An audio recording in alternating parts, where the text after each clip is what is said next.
With me here is a book that I just launched, Colors of Me, a book written in a language that children understand, and a book that is going to help our kids thrive. It also calls upon the parents to be a bit more intentional in trying to redefine what exactly pertains to upbringing of our children, and especially in this time. One of the things we really need to redefine when it comes to our kids' lives, our kids' futures, is the term work. What is work really? Because work, for far too long, and the way we know work, it has been sold to us as a struggle.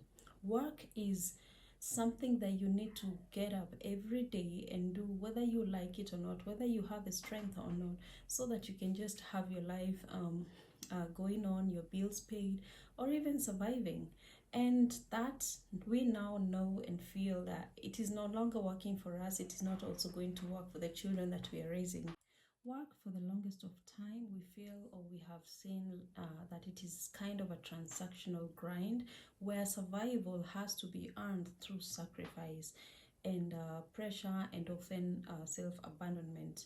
We inherited a history where labor is tied to self-worth, where productivity became your identity. You become your work, you become your job, you become your title, and where burnout is also glorified and even romanticized, as ambition. And that we already know is a whole system that we can now name or call as the matrix. To me, work in the matrix is pain dressed up as purpose. Truth is, because I feel like the truth is we are the purpose. You are not going to find purpose outside of yourself.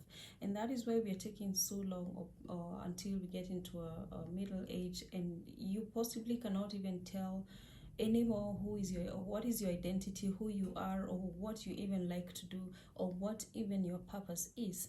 And what we keep seeking outside of ourselves it's something that has always lived within us. And the things that we are drawn to naturally, inherently, creation, connection, service, and joy, all those things that gives you fulfillment, that are not distractions from work, they are the real work. Let me repeat that. The things that we are drawn to naturally, inherently, like creation, connection, service, and joy. Because at the end of the day, those are the things that really give you fulfillment. Then those are not distractions from work, like you have been taught. They are the real work, because that is what gives you purpose. And to put it in layman's language, purpose is supposed to be able to feed you, pay your bills, keep you happy, keep you staying away from anxiety, stress, and all that, because you are doing it naturally. You are being and not just doing. In the old paradigm of matrix thinking, we define work as survival. What we call work actually is just survival, and it is not an easy place to be. We define value according to our output. We define our time. We measure our time against money, like how many hours you work in a day, and how much work, what value have you given, is the amount of money that you will be paid, which we also know is never enough. It will never be enough. Why? Because you're not serving your purpose. In the old in matrix, we also define purpose as deferred action. We also define sacrifice as something that is noble. We define sacrifice as something that is normal. We all know how that goes.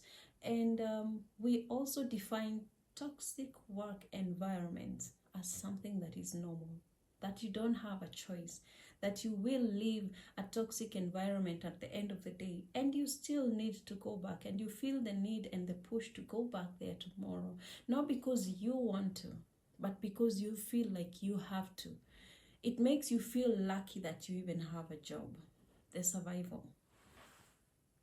If we can redefine what work really is, we are going to find out that the new way we define work is going to have us liberated for our own purpose, where we define work as our own expression, something that flows from your spirit, something that comes naturally to you, something that when you do, you feel fulfilled. It is easy. You don't feel like you have to report to anyone to do what is right, to do what makes you happy, to do what keeps you grounded. Work is simply expression, and that is just simply being a human being, because we can understand that the whole problem of Matrix is a setup where we are made to look at what comes naturally from nature as something we really have to work for, to earn. We forget that when, even during creation, God first of all created a human being as the last thing, so that by the time you land in the world, then everything that you need is already provided for, and the only thing that you will need to do is work. In this case, that is what we are calling purpose, doing things that come naturally to you, so that you can align with everything else that is in the universe. So we redefine value in just being, and we are going to redefine time with just being, the presence, being grateful, being grounded in the moment. Because your moment right now, what is all you have. The moment is your true currency. We redefine purpose as now in every aligned step, and that really matters. We are also going to redefine our well-being as the priority. The moment you have to wake up and feel like you have to go to a toxic work environment because you don't have a choice, then it means you are prioritizing that and not what you feel, not what your intuition is telling you, not what your body or even your mental health is asking for. You cannot keep giving or pouring from an empty cup. And to cut short, one of the things that you will find in this book that I have written for kids, and there's a second volume coming out, is that you cannot be able to keep giving from an empty cup. You have to keep refilling your own cup. So it is a book and a series of books that are going to be teaching kids about self-service. What is it called? It's a book that will teach kids self-preservation, to have boundaries, to know that you do not have to keep pushing yourself to do things that your body, your mind, your mental health is not going to accept, just so that you keep others happy or keep your bills paid or continue to survive. Real work, therefore, in this case, is will be creating, and this is what this book and a lot more coming in this series are going to be teaching our kids, that creating what lights you up and serves others, growing into deeper versions of yourself, offering your energy where it naturally flows, sustaining your needs first without self-abandonment, building systems around you, systems that heal you, systems that make you feel good, systems that fix you, so that you are also able to show up for not just yourself and others, systems that make you feel happy and are not going to harm you. That is all information that we're going to be teaching to our kids through this book and others coming after it. And these are not books you find currently on the shelves, or the way they are written, the way the book is written, it might seem as obvious, but first of all, like, this book comes with a parental guide that is able to help each and every parent connect and bond with the child with the stories in this book. It is a book that calls you as a parent to not put aside all the questions, no matter how tough that a child asks. Find an answer that is appropriate for them in a way they can understand. Time is gone when we continually give answers that are not satisfactory to our children because they understand. We continue again to underestimate what kids know and forget that they are also divine being months old or young or just babies. That do not mean they do not know. If we are all a fragment of God, because we are God in physical form, God manifesting in physical form, then that child, whether we agree or not, is all knowing. What they need is guidance from us as the adults. So we build systems around us that are going to be healing and protective of the identity of our children. Unfortunately, we have the struggle of, or those of us who still feel stuck in the matrix, and actually, we say it through our words that it is very difficult to leave the matrix. Yes, it is. And those who are, because there is a collective awakening going on, those who are awakened, personally, I say, we say you, we feel you, because honestly speaking, it is not every one of us who is going to be awakening at the same time. So it's okay to wake up with a lump in your throat because you know what you should be doing with your life, but you feel stuck. It's okay. So we see you where you have to go and trade your time for bills, who silence your dreams just to survive another month, or you who feel the pull towards something more, yet you have to stay because stepping out is kind of makes you feel like you're jumping off a cliff and without wings. And we, the awakening people, are not here to shame you. No, it's not something you should be feeling or should feel bad about, but it is okay to stay positive. You never know, because doing a small thing that keeps changing or rewiring your mindset might help you a long way. If it is not going to help you a long way, then it's gonna call upon you to do it for your next generation, which I believe is a dream of all of us as parents, to see our children live better and live to their best of purpose.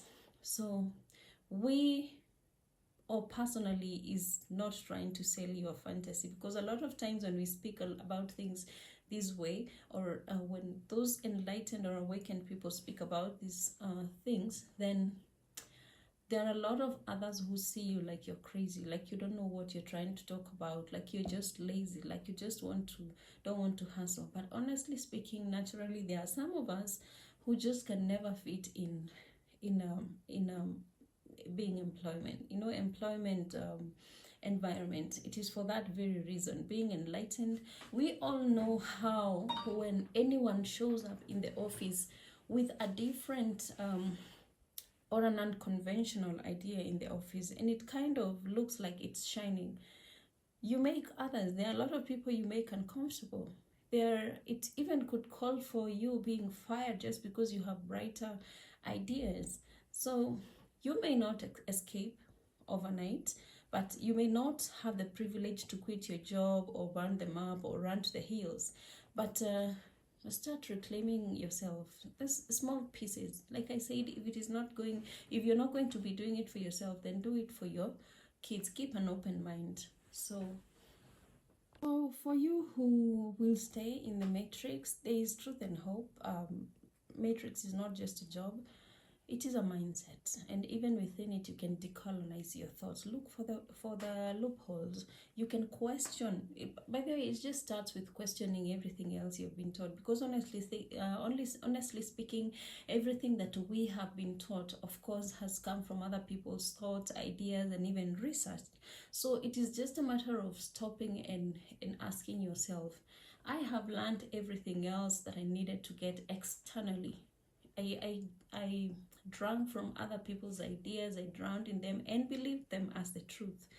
But if I were to take a minute and try to think or feel what I think, what are my ideas, what are my thoughts, what does my intuition tell me, that is where you start. Just question the system, question the rules, refuse to see yourself only through your output or only what you can do, because again, that is equated to value, and honestly, you will keep being underpaid. And so number two, another thing you can do is choose to do some little tiny acts of freedom where you choose rest, because in survival you don't rest. And this happens, it also goes across to even those who are in entrepreneurship. As much as you're chasing your purpose and doing what comes naturally to you, you really rest. You have to rest. Choose rest, create joy and not for profit. Creating, this is some of the things that, even if it's drawing, even if it's cooking, even if it is swimming, those things that you do naturally and they make you happy, and then others look at it and they want you to sell the service or the act or the pieces to them. Sometimes just do it for joy, not because you need money for it, not because you need to make a profit of it or of that. Another thing, say no when you are expected to say yes. You know, these are revolution. They are going to transform you. Those um, small steps towards what makes you feel comfortable and fulfilled, they are going to restructure your mindset. And truth is that the system is not going to change for you, but you can change within the system. The prison may remain, but you don't have to be the guard of that prison anymore. It is possible that you can break away through doing small things now and then to keep you aligned with a better feeling, a better end, a better outcome. Now, about our children, the current world and the one that is coming demands a very different kind of child. Whether we like it or not, it demands a child who knows how to bargain within those systems. A child who can spot the cracks and manipulate the loopholes, who takes advantage of the loopholes, and a child who will not be silenced. They will speak their thoughts. They will not care about threats. They will not care about keeping or making somebody else uncomfortable, as long as they are chasing what really comes naturally to them. If they have a bright idea, even in an office setup or employment setup, no one is really going to keep them shut down. And we have seen it a lot with Gen Zs, where they will leave employment or even work just because somebody made them uncomfortable, because it was not reasonable to them. It is not because they are lazy or they are hard-headed or they don't have a vision. These kids already understand what they want to do with their life and their purpose, and we're not going to change them. So we better align and support them. We better support them, because that is the only way we can get our kids to be better. A child, this child who cannot be silenced is not a child who can be manufactured. But by this I mean, it is, you cannot have copies of this, because what structured education has done is it has made copies of one and the same child and brain throughout history. Yeah, some of us, of course, might have stood out academically or that, or something like that. But structured system put everyone in the same basket. It kind of makes you deal with, makes all the kids look at things the same way, deal with things the same way. And in this system, the awakened child is not something you can copy. They have their individuality in place. They can think for themselves. They have autonomy of thought, and they have to be remembered into existence. They have to remember who they are. We have to keep reminding them to, if any one of them is already has layers of conditioning, we must lead them into peeling back those layers so that they can maintain their identity, so that our children do not have to wake up every day and act something that they are not. Wake up daily and show up for life in a different identity or something they do not even recognize. So what must we do as parents so that we can help our children into this path? So what shall we need to hand to our children for this kind of life? Because it's not wealth. Even if anything, a lot of us who are still in survival have no wealth you can hand over to our children. It is not our status. It is not how obedient we are in these, for example, toxic work systems. But we are going to hand over to them tools of inner freedom. We have to hand over to them safe space to be themselves. That is what we have to hand over. Back in the days, we used to be taught that the best thing you can hand over to a child is education. But what kind of education? Because the matrix will enslave them through silence, through fear, and of course their unexamined lives. Yeah, so we really have to look into what kind of education, if we have to, that we are handing over to our children. A list of things we're going to be passing to these children is our inner voice, versus the outer approval. Let them trust their voice. Let us give them space to question, feel, and even say no. Number 2, we are going to push to them critical thinking, not just blind obedience. This book makes sure most of these stories are written in that manner. It's a book that is written in a way that kids see themselves in these characters and learn the lessons through themes expressed in this book. So we are going to be transferring to them critical thinking and not just blind obedience. We teach them to ask why, even when it makes others uncomfortable. No, we are not going to be shutting them down. If we want hope for our children to achieve the kind of purpose and fulfillment that we had always wanted for ourselves, then this is the time. Number 3, we are going to be passing to them emotional literacy. That is not something anyone ever teaches them in class. I keep saying, for example, the system, the matrix, everything has been made about money.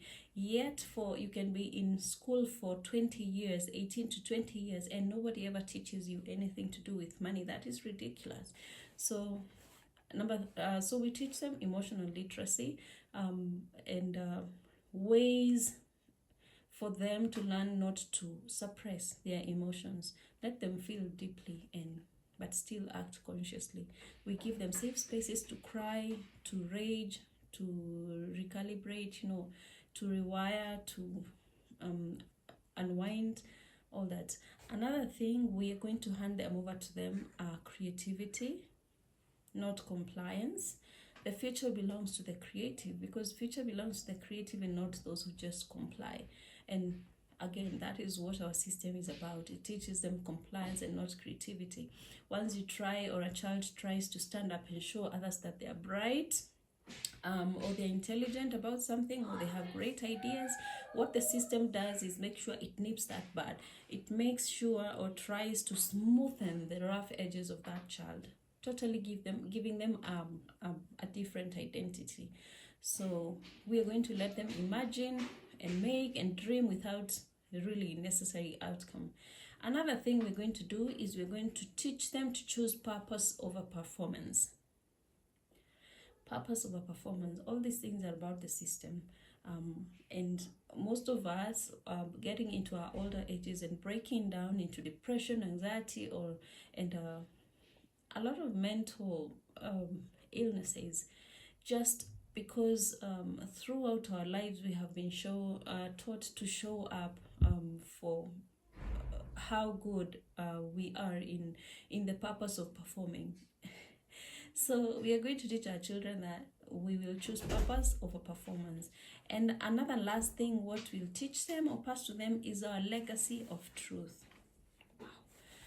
We are going to choose truth over fear, because that is one thing that,